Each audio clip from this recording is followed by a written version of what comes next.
Here in this final lesson, before the review lesson of the first chapter, we're going to take a look at how we can gather content for our project. Okay, in this particular case, we're going to go back to Photoshop. We've got our content all laid out at once here. So we've got our basic tracer image ready to go.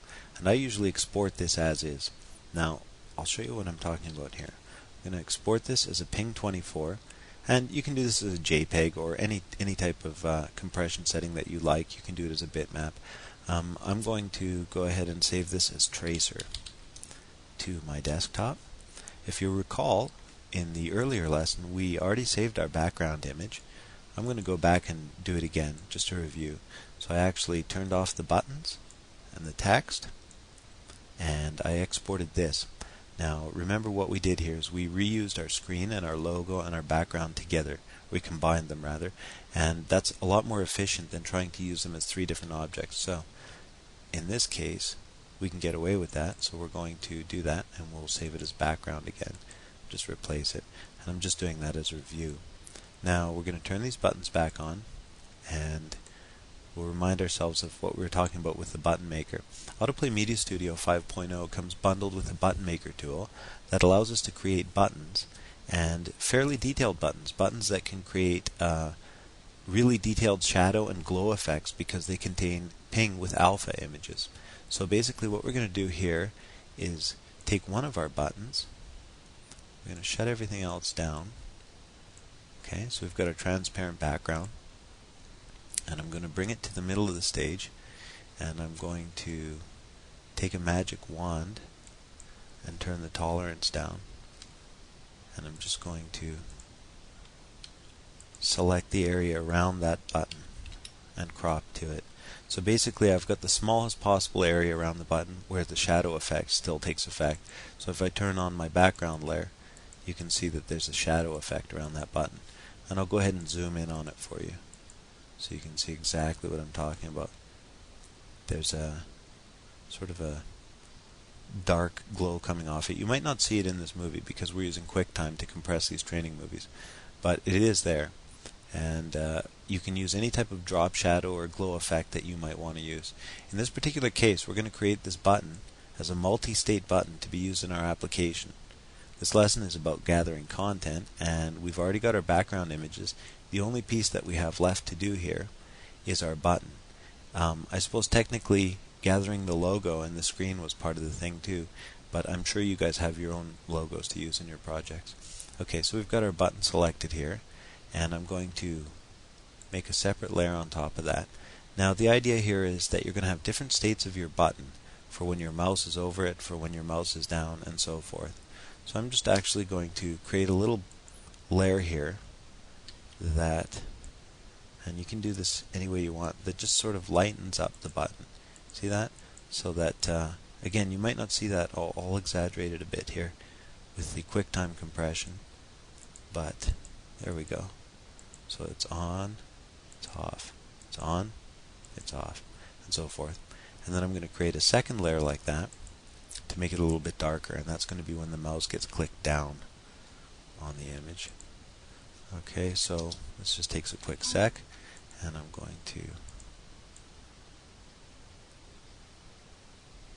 there we go. It's not very detailed, but it's good enough for our purposes. So I'm going to turn off the background so we've got the transparent image. Now, if you don't use Photoshop, you can use Fireworks or a variety of other image editors, but the idea is you want to export as ping24 format, and that's ping32 with alpha. It's carrying its own transparency channel, and make sure you check the transparency option in whatever program you're using. So we'll save this first button state on the desktop as button, okay, ping with transparency. Then we're going to turn on the up state, and we're going to save that to the same spot as button up. Okay, and we're going to do the same thing with the button down image. Now you can use anything you want here. You can use color variations, anything. The whole idea is that these different images are going to be stitched together seamlessly into a working button instantly by the button maker. So we'll call this one button down. And if you like, you can create a separate image for your buttons disabled state, but in our case we're just going to leave it like this. So if you go to your AutoPlay Media Studio program folder, you'll notice that there's a folder here called Tools. And also, you'll notice that in your AutoPlay Media Studio workspace environment, that under Tools, there's a little thing called Button Maker. So those are the two ways you can get to the Button Maker. I'm just going to go to Tools and then click on Button Maker. Here we've got our Button Maker tool, and it's going to start up with a new button, and it's going to call it Untitled, and it's going to be blank. Okay, so we've got these 6 panes here in this side, and these are the different states of our button. So here's the disabled states, and here's the normal states, and here's the highlight states. So I'm going to go ahead and minimize these applications behind me so that I can take the buttons that we created. You'll see here I've got the button, button up, and button down images, as well as our tracer and background images. I'm going to take the button image and I'm going to drag it into one of these panes. As you'll see, it created a button across all 6 panes. Okay, in the Properties Inspector over here, I can control this Click Here text, and I'll do that last. For now, I'm just going to get the button set up. So I'm going to take the button up image, and I'm going to drag it into this up highlight area here, and leave it there. Now, if we audition our button over here, you'll see that when we hover over it, it gets a little bit lighter. Okay, hopefully you can see that on the quick time. But anyway, you can audition your button at any time over here. Okay, then we're going to take the button down image. We're going to drop it here into the down normal state, and then dragging it from here, instead of our desktop, I'm going to drag it into the down highlight state. And we've created a little button here. As you see, when I click on it, in the audition screen it gets darker. So I'm going to maximize the button maker here real quick, and we're going to adjust our text. So Click Here is a good default text. Let's leave that for now. The font seems a little large, so we're going to go ahead and shrink that down a bit to 12-point font. And as soon as I click in here, that'll take effect. And I'm going to also take off the anti-aliasing. And actually, I think I'll go down to 11-point. Now, why am I taking off anti-aliasing? When you're using really small fonts, often that'll make it more legible. So anti-aliasing, experiment with it and see if it works good for you. And if it doesn't, don't use it. If it does, great. Okay, over here in our Properties Inspector, we can control the font colors for the different states of our font. So just to keep it simple for now, let's take the first one, the up normal font color, and let's convert that. Let's change it to a red, okay, because it stands out. And in our up highlight, so that's going to be this state here, when our mouse is over it, let's change that to a, how about a orange? Sure, that looks pretty good. At least it makes it obvious. Maybe a slightly darker orange. There we go. There we are.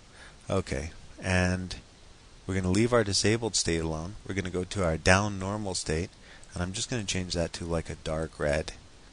And here you can see when I hover and click what I get.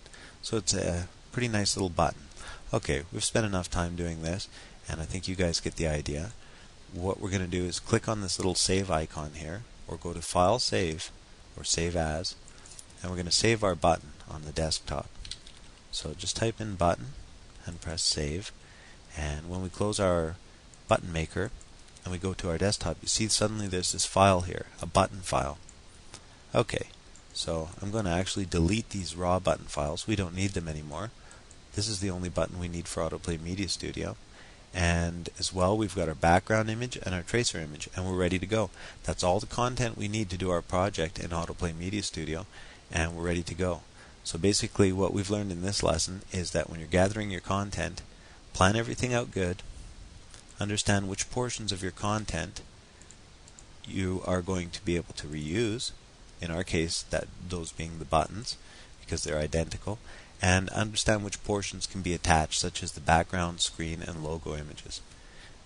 So that's it for this lesson. We'll go into a review of this first chapter, and then we'll go on to the next chapter and get started building stuff right away.